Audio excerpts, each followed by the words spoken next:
So my family, we like to invent words every once in a while. And one of the, I don't know, I'll let you guys handle figuring that out. One of the words that we invented was gladvertising, okay? And what gladvertising is when you wear a brand, right? You're not getting paid to advertise. Why do you do it? Well, because you're happy. So Alex, wearing a UC Davis shirt, right? He's gladvertising. Is anyone else gladvertising here today? You're wearing a brand, right? Okay, why do we do it? Why do we gladvertise? Why do we go to a new restaurant and then tell our friends about it? Because we like it. Exactly. We're like, hey, I like it. It's good, and I want you to share in that blessing, right? So I gladvertise outdoors gear because I love outdoors gear, right? I grew up in the mountains, and it's like, yeah, outdoors gear. We love to share what we love. So we gladvertise about restaurants and movies and videos and books and brands because we love to share what we love. The happiest moments in my life. Yeah. Lori, on our wedding day, it's like, man, that was a good day. A good day, right? Happy moment in my life. Happy day. When we add to our family, right? When we add to our family through birth or adoption, absolutely happy, joyful. And this. 3 guys in a dorm at SDSU, Barry, Chris, 3 high school kids at Newport Beach, a guy after a bad day at college, an older man at Newport Beach, Danielle in the Du Bois Center, Miguel, Lewis, Will, Nick, Blake, CJ, Jack, a Chinese exchange student. You know what this is? These are people that I've gotten to sit with while they passed from death to life. And this isn't nearly all of them. The people that I've got to see come to understand the gospel and receive Christ. And it's the most joyful thing when you sit there and I get to talk to somebody and then they go, wait, what? That's what Christianity's all about? That's what God is offering? Yes. Yes, I want that. And I get to experience that time and time again. I get to gladvertise about God. I get to tell others about Him. My life was absolutely transformed when I learned I can be right with God. And that rightness passes into eternity. That there's no more sin, there's no more separation, there's no more isolation, there's no more shame, there's no more guilt. That is life-changing. That I can have a relationship with the most important being in the universe. And if you're a believer in Jesus Christ, that's true of you. And God is so much glorious. He has so much glory, but He deserves more. He deserves that all people would glorify Him, right? Amen. And that there ought to be more people worshiping Him like we did this morning. And that tens of thousands of people in our city didn't. Because they don't know Him. And they're actually lost. And they're actually separated from God. And they actually live this life that's like empty. That might look good on the outside, but I know in my life it was empty before I knew the Lord. Spiritually speaking, what are people like? Well, they're blind and dead, right? 2 Corinthians chapter 4, verses 3 through 6 talks about the gospel and sharing the gospel with people. When our gospel is veiled, it is veiled to those who are perishing. In their case, the God of this world has blinded the minds of the unbelievers to keep them from seeing the light of the gospel of the glory of Christ, who is the image of God. For what we proclaim is not ourselves, but Jesus Christ as Lord, with ourselves as your servants for the Jesus' sake. For God, who said, "Let light shine out of darkness," has shone into our hearts to give the light of the knowledge of the glory of God in the face of Christ. What does this mean? That some people are perishing, right? They're blinded by Satan to the glory of God as seen through Jesus. They might know about Jesus and think, yeah, He's okay. Yeah, I mean, He was a good teacher. He was a good guy. But they don't think to themselves, this is the glory of God made manifest in the world. They're in darkness. And people are in darkness until God says these words, let there be light. And then they come to understand. And if you understand the gospel, that means God said, let there be light to you. There was darkness, and then there was light by the word of God. Which means that God can use us speaking the word of God, that he would empower the word of God to create light in people's hearts. Does that make sense? That's what this is saying. When we share the gospel, those who are perishing just don't see it. They're like, I don't. It's like, okay, great, but I don't really care. But sometimes we share with somebody and they are transformed. And that was that list of people. The best thing that can ever happen to somebody is that their eyes get open to the reality of the goodness of God in the face of Christ. And we actually get to play a part in that process. We're going through our vision statement of the church, which is this. So repeat it with me. A gospel-centered community, glorifying God, serving our city, and helping people find and follow Jesus. And so we're looking at helping people find Jesus today. Now, this is going to be not like a sermon, okay? It's more like a training time, okay? And so if you want to get out your little notes in your bulletin here, it's going to be a training time. So I went to Cal Poly SLO, and the educational model is learn by doing. And so that's what we're going to do a bit of today. Because I think a lot of people that have grown up in church are like, yeah, I know I'm supposed to share the gospel with people. I don't know how. Well, we're going to talk about that today. How? How do we actually go about doing this? And we're going through something called the co-journer model. Okay, a sojourner is a journeyer. A co-journer is one who journeys alongside somebody else. So co-journer. And today, if you're kind of checking out this church, if you're checking out Christianity, my hope for you is this, that you walk away with a greater understanding of the central message of Jesus. That you walk away understanding the good news of Christianity. If you're a believer, what I want you to walk away with this. Talking to others about Jesus is not an obligation. It comes from the gladness in our hearts. It's gladvertising. So what is the good news? Okay. What is the gospel? And I just put a bunch of verses on the notes there for you. But I usually summarize the gospel in kind of three big chunk ideas. First is God. Who is God? God is the creator and sustainer of everyone and everything. He is the infinite one who out of his infinite joy created the universe to share his joy with his creatures. That's who God is. He is amazing and awesome and beautiful and wonderful. And if you talk about God that way, you're going to get some strange reactions in the world.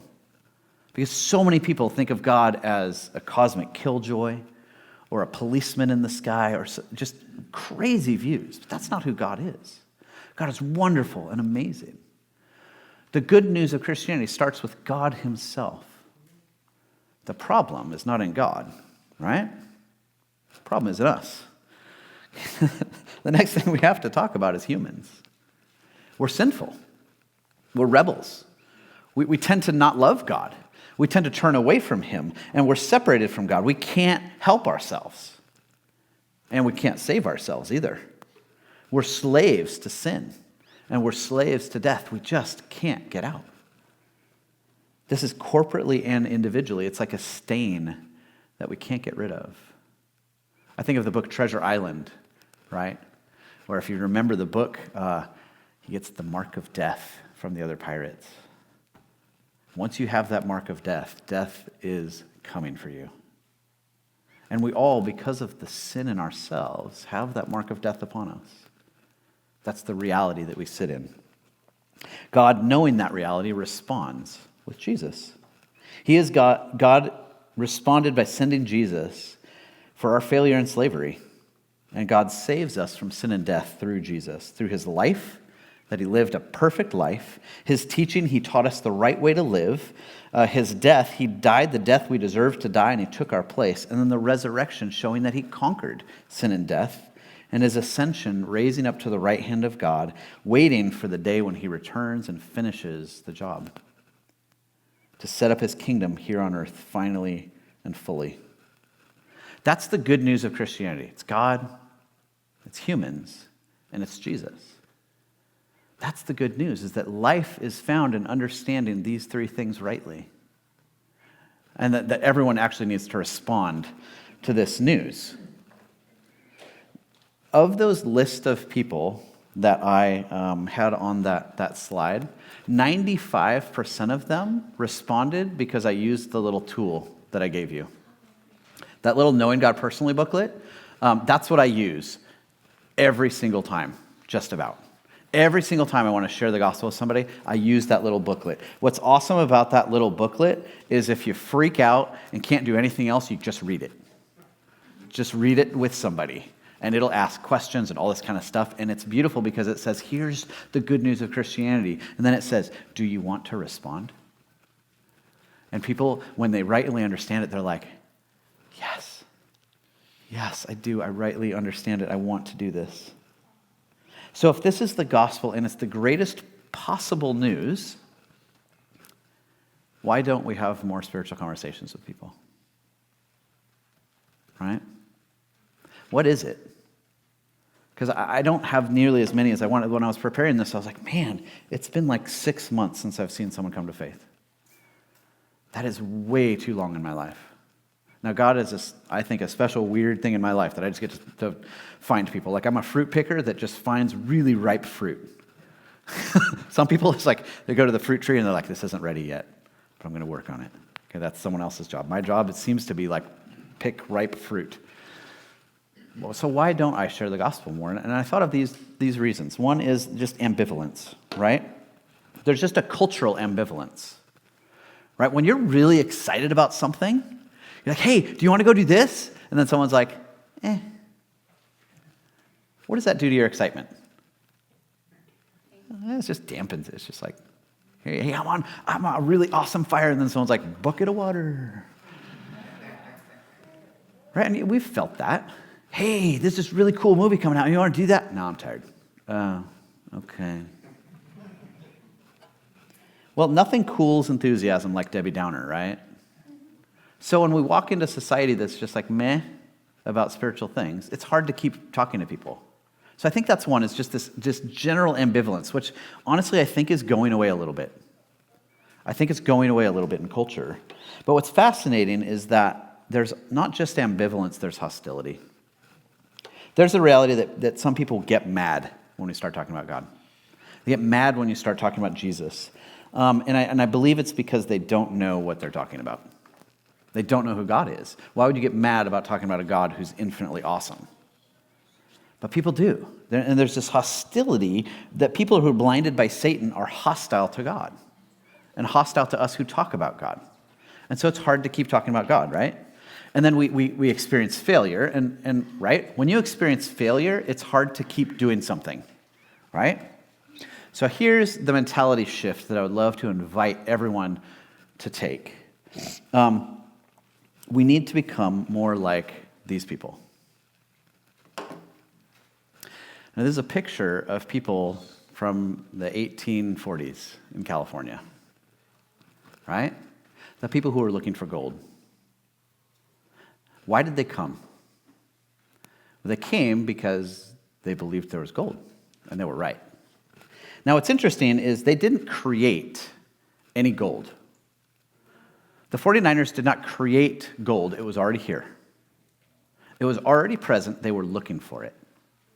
They were looking for it. So were they discouraged on a day they didn't find gold? A little bit, yeah. But was that completely overcome on the days they did find gold? Yeah.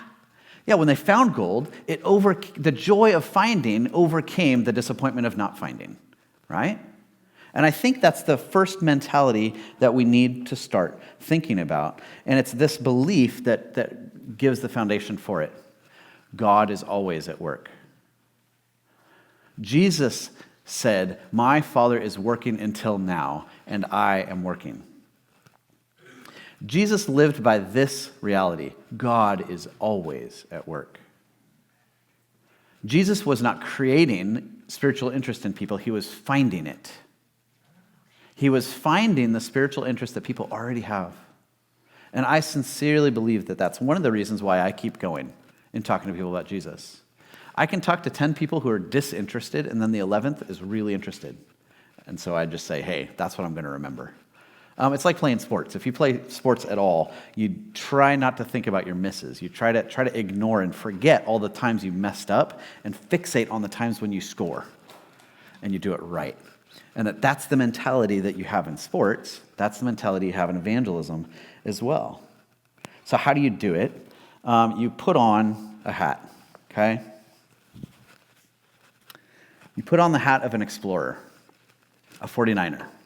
And what you do when you start exploring is saying, where are they on this number line?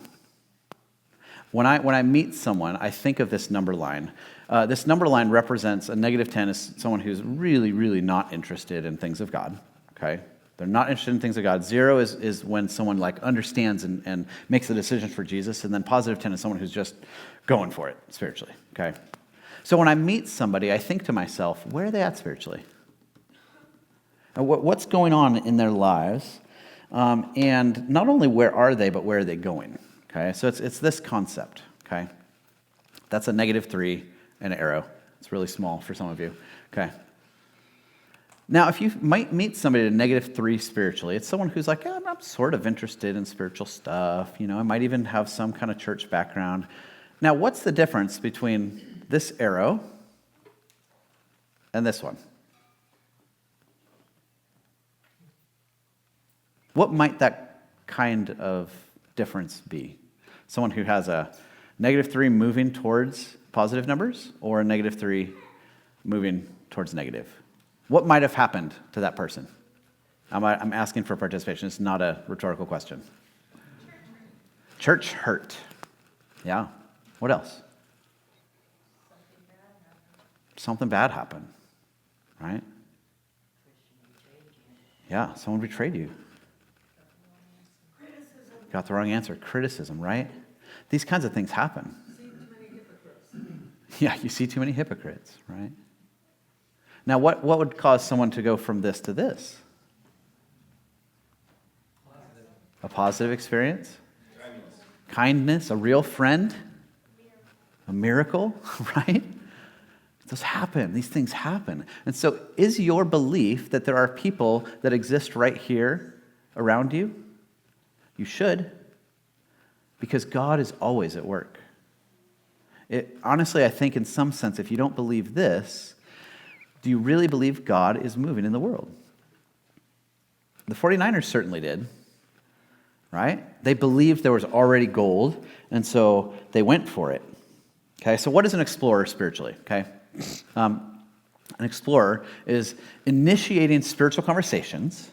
The believer discovers the spiritual journeys of others through active listening and asking good questions in order to assess someone's openness to the gospel. So there's key ideas here, right? We initiate spiritual conversations as a normal way of life. That would be a good thing to do. We discover the spiritual journey of others by listening and asking good questions. Why? So that we can see, are they ready to hear this? This is what I do in conversations consistently with neighbors, with people on the bus, with new friends, with people on my soccer team. I also kind of go places to explicitly do that, right? I've gone on campus and done spiritual surveys. My hope is that we'll have like a table at Farmers Market where we're just asking people's spiritual journeys. We have a table for the church and we just engage in spiritual conversations. To me, that is normal. And most of you are like, dude, this guy's weird, right? That's not normal to me. That's freaky. Honestly, spiritual conversations are so fun. Some of them are heated and fun. And some of them, it's like, it's a cool glass of water for them and for you. My wife is much better at neighbors and talking with neighbors and having ongoing spiritual conversations with neighbors where they just talk about good questions. So here's some good questions that I've thought of, okay? If you've had some minor spiritual conversations with somebody, great question to ask would be, hey, we've talked about spirituality sometimes. Do you have any kind of religious background? It's a pretty neutral question. Do you have a religious background? Someone could say, I don't have any religious background. Okay? You say, oh, really? Hey, tell me more about that. Yeah, I did this once or twice. Oh, tell me more about that. Tell me more is your greatest tool for spiritual conversations. Anything anyone says, you can say, hey, tell me more. I'm interested in that. Tell me more. I love to ask someone, have you ever been a part of a faith community? Okay? It's a very neutral way of saying, are you connected with any kind of religion, any kind of faith community? As opposed to saying, have you ever gone to church? Right? Have you ever been a part of a faith community? Hey, have you been, if they're like, oh yeah, I've been to church before. Hey, have you been to church lately? What do you think was the last time you went to church? Hey, why did you stop going? Was there something that happened? And you just start talking to them like they're a human, because they are. They're a human, you're a human, you've got a lot in common. And so talk about those things that you have in common. You're humans together on this journey that's this weird thing called life. And if you're cool, they'll be cool, is what I've noticed. If you're chill and don't freak out, they'll be chill and won't freak out. Now that takes practice. And what's the Cal Poly educational model? Learn by doing. You won't learn how to be chill in spiritual conversations by not having spiritual conversations. You'll learn how to do it by doing it. Okay? And so I really want to encourage you, just, hey, maybe ask people some questions. And then this key awesome word. Okay? So first ask good questions, and then say sometime. So with neighbors and friends and stuff like that, this one's great because it's like, oh, you've been talking, and then you've had, hey, sometime I would really like to hear your story. What that's doing is saying, sometime I would like to do that, but right now, whatever, it's fine. I'm chill. But sometime I would like to do that. And I did that with a neighbor, and I said, hey, sometime I would like to do that. And he's like, yeah, I would like to do that sometime. And a few weeks later, we went out to coffee. And I was like, and then we knew exactly what we were there for. We were there to talk about his spiritual background. It's a great, great thing to do. Sometime. Make a good connection and have a good conversation. That's the goal of the explorer. And say, where have they been at? Okay? Any questions about that? Now remember, this is less like a sermon, more like a kind of a teaching training time. Any questions about that? Is there a point where, like, you would not, like, they're -10? Yeah. And they're locked in, then do you just, like, throw up your hands, or do you? Yeah, totally. Yeah, I've told them, like, hey, this seems like it's really uncomfortable for you to talk about. Yeah, I don't really want to talk about it. All right, great. Like, don't be a jerk. That might be the first positive engagement with a Christian they've ever had if you actually walk away and don't press. If God is at work, he's at work. And if he's not right then, don't worry about it. Like, that's not your responsibility. Your responsibility is to find gold, not create it. Does that make sense? So take the pressure off yourself of having to do it. You're exploring, not creating. There's one creator, and it's not you. Okay? Now, when other question, oh man, we don't have time. This is stuff I love. I have like a 4-hour class on Saturdays that I teach doing this stuff, but we're gonna have to. So the question is, what do you do to transition to the gospel? Okay, well, you take off this hat, okay, the explorer hat, and you put on the hat of a guide, okay? Okay. So you see a guy in outdoors with a hat like this, you're like, oh, he must be a guide, okay? That's kind of weird. And so a guide does something different, okay? A guide actually shares the gospel with people because you're guiding someone spiritually. Now, someone has to want to be guided. So you kind of have to ask permission to do this. It's not something that you just pound on people. You ask permission. Hey, can I? So I talk to people, hey, I would love to do a spiritual little questionnaire with you. I do this on campus. Love to do a spiritual questionnaire. Oh, yeah, great. And I go through the questionnaire. Hey, I would love to talk with you more about that. Talk with you about your answers. Oh, okay. I'm asking permission again. Can I keep going in this conversation? And if they say no, you back down. You say, all right, great, thanks. I appreciate your time doing the survey. Have a great day. But if they think, yeah, I'd love to talk about it more. And then what I love to do is think about this reality.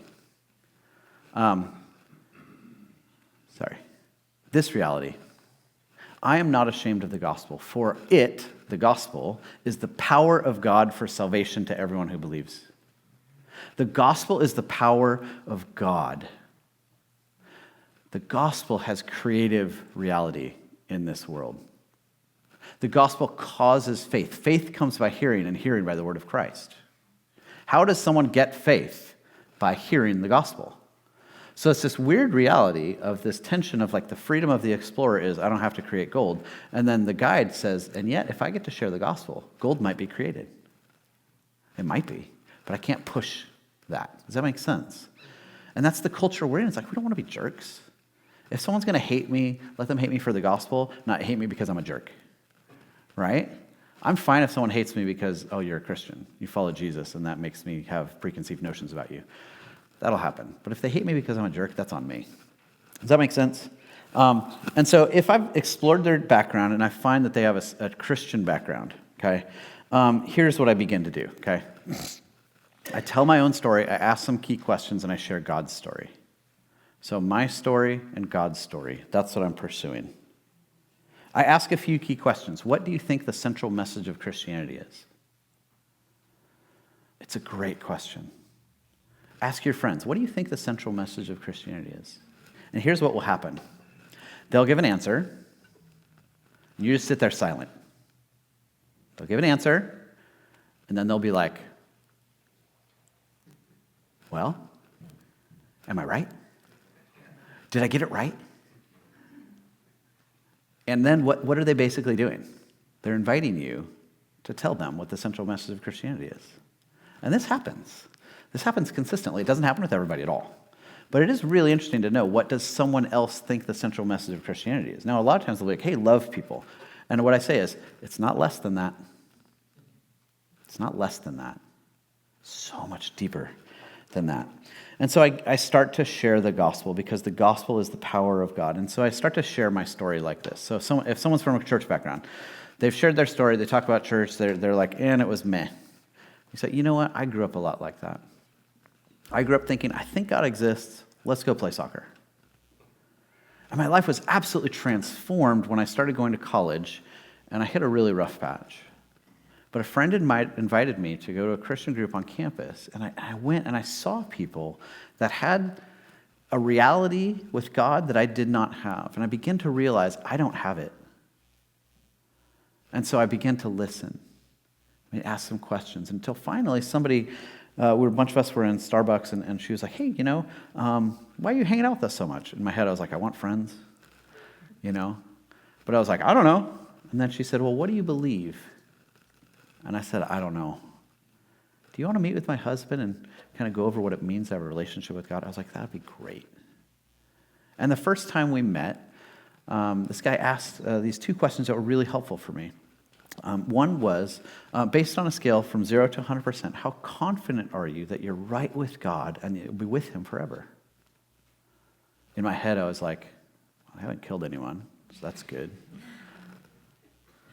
But I was like, I don't know, 65? And then the next question was, okay, so suppose today was the day. You're riding your bike, you get in an accident, you die, and you appear before God, and he says, okay, here I am. Why should I let you in? What would you say? And then I turn to the person and I say, I'd love for you to answer those questions. What would be your percentage? What's your confidence? I hear them. What would you say? And then I say, did you know that the Bible can make it clear to you that you can have a secure relationship with God? Would you like to hear that? Man, I get to share the gospel with so many people using that method because it's my story. That's really what happened to me. So I've crafted this story to be a guide to help someone else get to hear the gospel. Does that make sense? You have to think through your own story. Think through your own story. It's like, how did God grab you?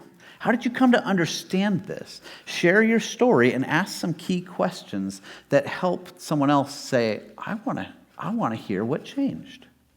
I want to hear that beautiful story that's God, humans, and Jesus. And I want to share because the gospel is the power of God for salvation to everyone who believes. Does that make sense?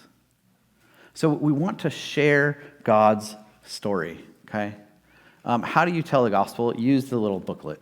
The 3 circles, you can look that up on YouTube. It's another great tool. If you're like, hey, I'm really into this. There's other tools that you can use that different ministries have created, the Navigator's Bridge or different things. But keep the focus on Jesus, right? Jesus is the central reality of Christianity. And in spiritual conversations, sometimes, well, what about? And I'm like, yeah, that's a good question. And what you need to do in that moment is discern, is this actually the question that is keeping them from following Jesus or not? Well, what about miracles? Miracles can't happen, right? It's a decent question that some people have in their minds. And so it's like, well, is that something that if you believed in miracles, would Christianity become a more viable option? Maybe. Like, okay, so why do you think it's a closed system? If God exists, is it a closed system? Is the universe a closed system, or is God allowed to penetrate it? Because it's a presupposition that it's a closed system and the miracles can't happen. And people are like, oh, dang it. You're right. That's actually in the philosophical framework of your worldview. That's not a provable thing by science. So it's helping people be like, maybe. And you got to move someone from no to maybe sometimes. And then maybe to yes. Does that make sense? And so you have to discern, is this question a real question or is it just a smokescreen? But I want to keep the focus on Jesus and tell them, here's how you come to know him.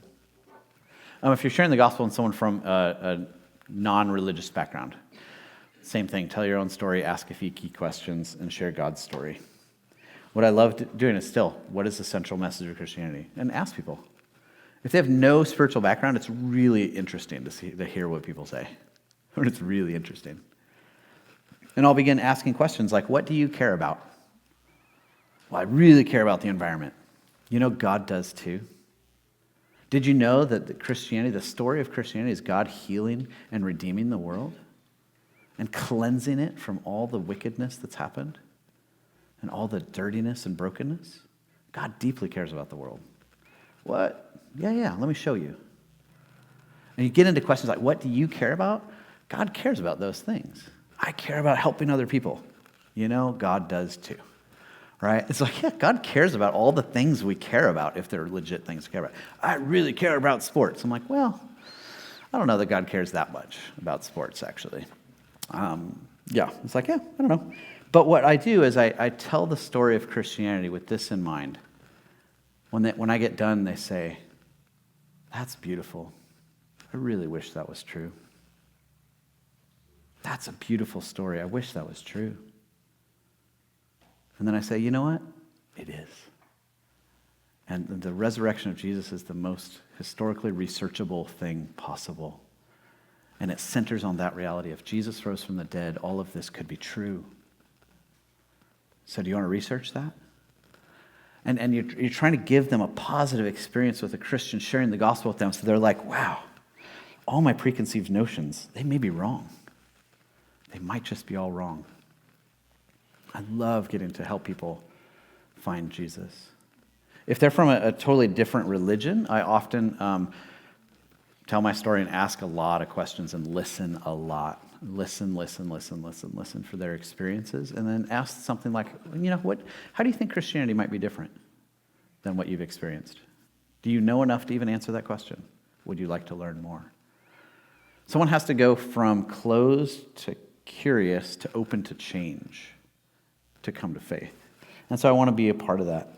Now, sometimes when you meet people, and I'm almost done with this, obviously there's so much more to talk about, okay? And I love talking about this. And if you're like, actually, I would love to talk more about this, that's like one of my favorite things to talk about and help people grow in doing this. So you've been the explorer, right?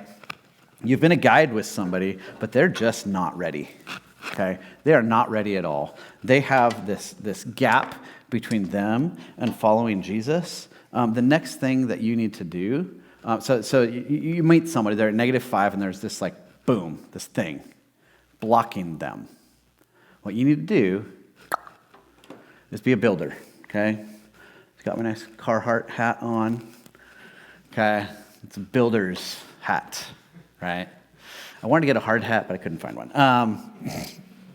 But we'd be a builder, okay? We answer questions that are legit and real questions. There's a few tools that have been really good for that. The Case for Christ is a wonderful tool, a great book about, is the reality of Jesus really intellectually valid?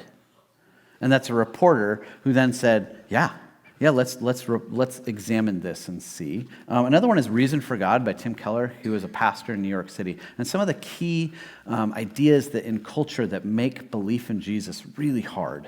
And he says, let's talk about those. And is there reasonable reality to those? So some people, you need to build bridges over their gaps to following Jesus. That can happen after somebody comes to faith as well, by the way. But we want to help people follow Jesus and remember these things. We cannot make anyone believe. 1 Corinthians 2:14. The natural man does not accept the things of the Spirit of God. They are folly to him. He is not able to understand them because they're spiritually discerned. We come into this world not being able to understand spiritual things, and only by the Spirit of God can we understand spiritual things. Now, the Spirit of God uses all kinds of things to create that, but we can't cause someone else to believe. Jesus answered, "Don't grumble among yourselves. No one can come to me unless the Father who has sent me draws him." And yet God is drawing people. But don't put so much pressure on yourself that it becomes crippling. Pray and trust in the Lord. He uses our lives to do this so that we can build into people. The last role that we're going to talk about in the next 2 weeks, actually, is that of a mentor. Okay? So someone who is a believer, okay, and helping them grow. You can wear any hat you want because your hat is yours. And mentoring somebody is out of who you are and what you have experienced. Just like Paul says, follow me as I follow Christ. So you can just pick any hat you want because it's your hat and you're mentoring someone to help them follow Jesus. Does that make sense as a paradigm? When we meet someone, we want to explore where they're at spiritually. If we get a chance, we want to guide them to understanding the gospel. If we see roadblocks, we want to build bridges over those roadblocks. Then if we find people who know Jesus, we want to help mentor them into maturity. And so that becomes life for me. That when I meet someone, I kind of try to discern where are they at spiritually on the number line, and how can God use me to just push people a little bit to the right, push people a little bit towards positive. And bit by bit by bit by bit in my life, I've gotten to see people move to greater closeness to Jesus. And that's honestly a beautiful life. Again, next week we're going to talk about how do we help others follow Jesus. But why are we learning about this? Why are we spending time learning about this, right? We're spending time learning about this because this is the vision for our church.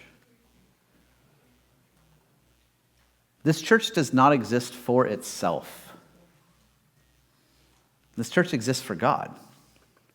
And God's desire is that people would follow him because that's for their good and his glory. And I love that I have gotten to play a part in seeing people come to find and follow Jesus. My life was all about me. And it's not much of a life. Until my life became about God and about others, it was just pretty wasted. But now I get to do this. And Ephesians chapter 2, verse 10 says this: we are all God's workmanship, created in Christ Jesus for good works. And God has prepared those good works in advance that we would walk in them.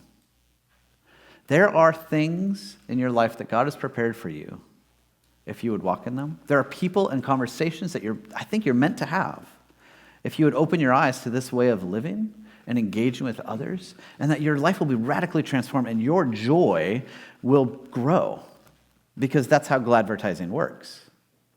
Aren't you so happy when you go to a new restaurant and then you tell someone about it and they enjoy it too? Doesn't that fulfill the joy? You're like, yeah, isn't it great? They come back, you're like, that was super good. Yeah, it was super good. Then you're happy again. I think that's actually how the Christian life is supposed to work. There's a reality that there is something deeper and more real happening all around us that we're just not turned on to, and that is God's movement in the world.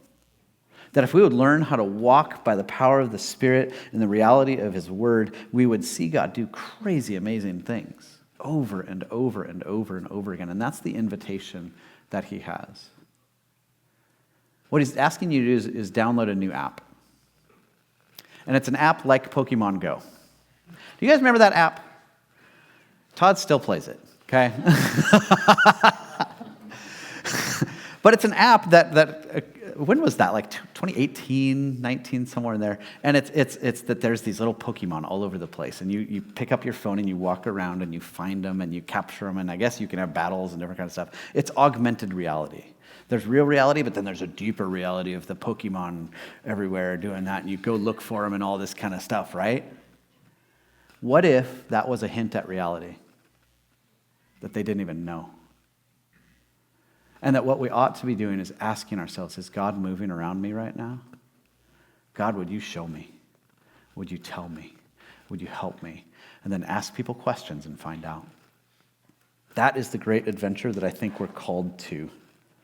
God has another world for you to enter into, and it's an awesome, amazing adventure of glorifying God, serving our city, and helping people find and follow Jesus. And we do this because of the hope that we have in Jesus. He left the comfort of heaven to come and live down here and die for us so that we can be raised up with him, conquer death, and live a life that really matters. And that's the news that the world needs. It's their hope and ours. So let's stand and sing of the hope that we have in Jesus. Join me in prayer. God, I know that this was different than a lot of Sundays in terms of not opening up your word in the same way and different things, God. But I also know that my life was absolutely changed, God, when you taught me some of these things and helped me learn how to live consistently with and for you. God, I just want that for everyone in this church. God, we have hope. We have hope because of you.